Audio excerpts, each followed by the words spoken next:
c'était intéressant en fait de mettre en parallèle le travail de Craig parce que là on est sur des problématiques absolument opposées, on est sur des climats chauds, le problème donc il a exprimé la chaleur, c'est un petit peu le parangon, voilà, il fait très chaud en Afrique du Sud, il y a des problèmes de sécheresse.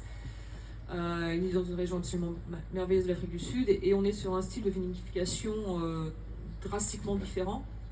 Very different type of winemaking where you are with the heat and all that, and you chose a style of vinification that goes with open top fermenter and skin maceration, which could be almost counterintuitive to get some freshness.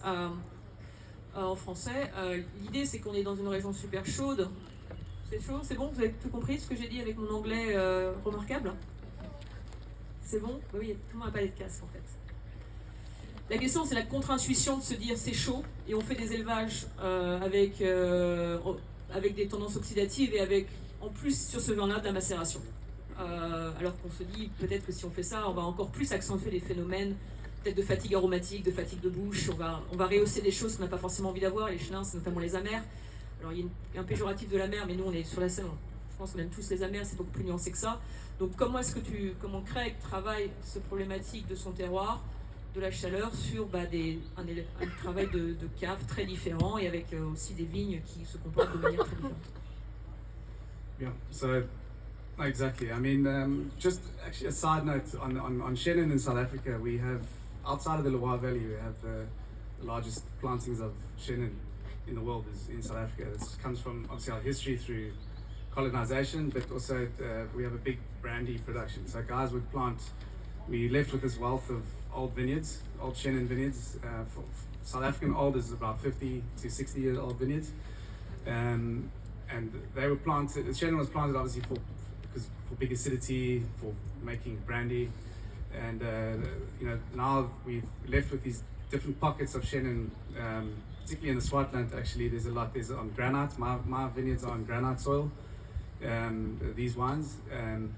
And then there's obviously the sandstone and schist, and they all produce different styles. Yeah, look, like I said, I'm not from a winemaking family. I got into wine through just my older brother, through just drinking, really. So I mean, when I taste this wine next to obviously the other wines, the style is completely different. It's a complete different category. The very first wine I ever made was this wine. It's called Bandito, but it was a skin contact. I fell in love with the Slovenian skin contact wines, and the Northern Italian, and obviously then the Georgian. And when I came back to South Africa, I was wondering. I tried to find the skin contact wines, and there were none. So that was actually my character is very. I always ask why, and if why, then I say why not. So that's what we do. So I started with. It is obviously made very oxidatively, so before fermentation I just let any oxidation in the juice happen. I find it stabilizes wine really well, but obviously after fermentation I keep it to a minimum. I rack with gas, CO2, but you also got to ask yourself, what is oxidation? Oxidation, there's through your pH as well. My pHs on these wines are quite low. It's around 3.1. I do full malolactic. You'll taste my other wine in this afternoon. It's the same soil. The vineyard's next door to this one, but there's no skin contact, so it's a completely different wine. And I just love skin maceration. I think it adds texture. The wines my first vintage 08 was made in a similar-ish style, 2009 as well. And they age beautifully. They're holding up tight, holding up well. In the beginning, they can be. It needs a bit of time to open up. I think that's just the skins, but I just do gentle maceration. So whole berry, I let it in the open top, and then when it's ready to press, I press, and it ages in 500 litre barrels or food grain. I'm also starting to work with concrete. I think concrete is actually great results. That it keeps the wine tighter. And I use a portion of stainless steel as well. It keeps the wine, in this wine as well, there's about 20% stainless steel, keeps the wine a bit tighter as well, which I find works really well for that. But with our heat, I do everything on taste. So I pick, it's the way I learned. I obviously analyze and stuff. I've got a some kind of a science degree, so I should know what's going on. But in the vineyard, I'm just walking through, and everything is based on acidity. So my alcohol on this wine is around 12%, just under 12% alcohol. And I find that if I'm happy with the taste in the berries and the acid is ripe, I harvest. It sounds very wishy-washy, but obviously there is a bit more method to that. But I'm continually in the vineyard tasting. We farm organically. The vineyards are all bush vines, so the yields are quite low, between 35 to 40 hectolitres per hectare. And I find the vine is already in balance. We have the sun, that's a given, so it's actually about harvesting on acidity. And it's another way of looking at things, and I think it's quite interesting. It's personally fascinating for me to come here because it's the opposite problem. Or now you maybe coming more into our world, by the sounds of it, the last few vintages. But we get about our average rainfall is between 350 and 500 millimeters a year. We've just come out of a serious drought, but drought is also part of life. But we've also now had 3-4 years of really good rain. So that's, it's influenced the wine. I think 2021 was a very good vintage for us. Good ripe acidities, good phenolic ripeness, and I think the wine's quite well balanced in that. Alors je pense que pour certains d'entre vous, l'expérience aussi des vins d'Afrique du Sud et ou des vins de macération n'est pas forcément la plus quotidienne.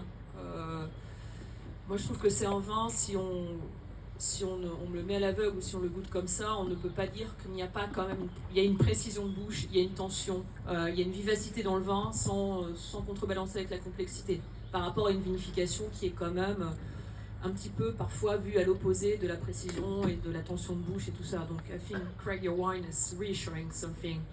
What you're talking about complexity, you kept the tension and the energy while working with techniques that sometimes are seen as the opposite to bring to the wine. And I think that's interesting and probably also revealing the terroir.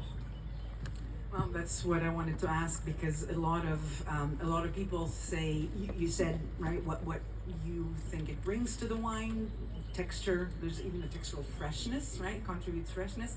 A lot of people say that maceration wines kind of erase the terroir, right? I'm sorry, I didn't hear when you start making it, but how has it aged? How do you see it evolving? What's your take on that? It's a great question, and something I'm confronted with from the beginning. The first question, I started in 2008, so in South Africa there was nobody doing that back then, but when I made it, the very first, obviously, look, I was a young guy then. I made 2 barrels, skin contact. I was in love with it. It was orange, it had tannin, it had flavor, something new. And then somebody asked me, how are you going to sell it? And they said, like, how's it going to age? And yeah, it's a quick way to lose friends as well, particularly in the wine industry. So I definitely polarized the industry in South Africa in that regard. But my answer to your question about it masks terroir is all it needs is for every single producer to make a skin macerated white wine, and then you will start to see the terroir. But there is definitely a line that can be overstepped. I like to compare it to, for instance, craft beer. For instance, it's easy to make a very hoppy beer. You just throw hops at it. Comes out, you get these things, and they all taste very similar. And the same with skin contact whites.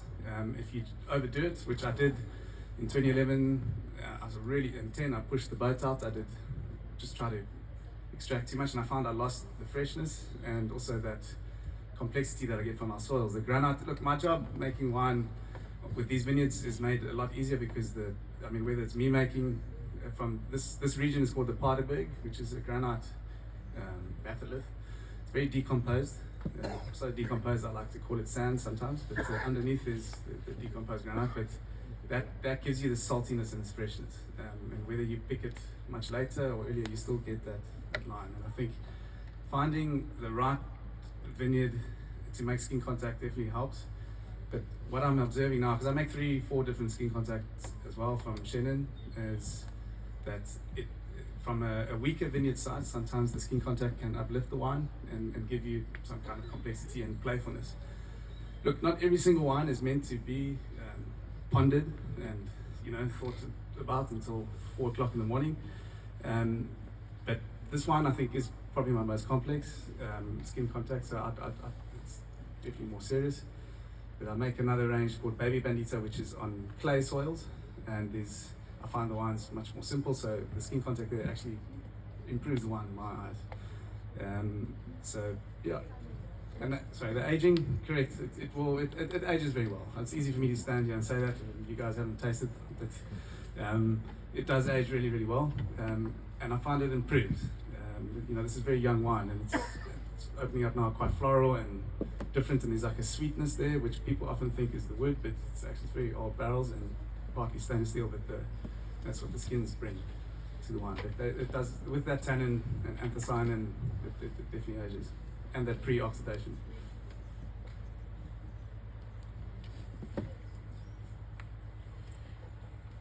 Complexe, hein? Vous avez tout compris? Moi je trouve ça fascinant, et je pense que le chenin aussi, on va continuer à parler de la versatilité du chenin, mais une des choses sur les chenins, c'est aussi la peau, et c'est aussi la question de la qualité phénolique et tannique du chenin, donc des questions au niveau des presses, et peut-être qu'on va enchaîner avec ça juste pour rebondir, et après on prendra une question au bouchonnier et au public, peut-être les presses avec toi, et Patrick, avec cette idée aussi, toi, ce qui m'intéressait, c'est par rapport à ton expérience, c'est par rapport à des styles de vin que tu as vus, qui a été mis en bouteille, ou des volontés de vignerons, des évolutions sur ces oxydoréductions et sur la complexité du chenin. On va peut-être, Anthony, est-ce que tu as changé tes presses par rapport à ça? Parce qu'on voit quand même qu'il y a un travail très intéressant qui est fait sur chercher les tanins, la matière tannique, pour révéler les terroirs, donner plus de complexité et donner de la fraîcheur au niveau des vins. Ouais, voilà. On est complètement dans la réflexion inverse, parce qu'en fait, vu qu'on avait des vignes qui étaient un peu carencées, on avait des vignes moins vigoureuses et qui avaient tendance à faire des pellicules, en fait, développant beaucoup plus les tanins. Et en fait, c'est une question de goût, c'est pas une question que d'approche œnologique, c'est qu'en fait, on cherche, notre finalité, nous, c'est dégommer ces tanins. Parce qu'on a des vins, on estime tellement opulents par ses maturités sur ce terroir, si on reste sur empreinte, qu'on veut une bouche la plus limpide possible et la plus longue. Et vraiment, on ne veut pas construire nos vins avec cette finale tannique.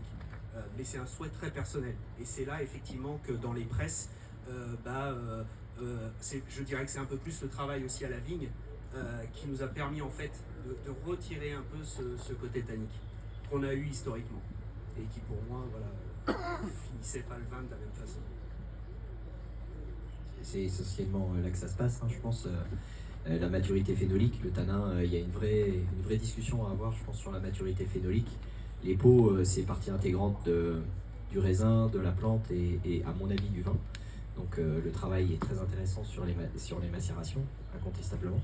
Et ça ne veut pas dire qu'il faut faire que des macérations, bien sûr. Et c'est intéressant de se trouver confronté à une partie de vignobles qui apportent trop de tanin. Donc l'expérience du Sud est assez marrante aussi, puisqu'on voit que dans les vins du Sud, pour faire un petit hors-sujet, il y a beaucoup de vignerons qui travaillent beaucoup sur les presses pour justement essayer de sélectionner les acides dans le raisin, etc.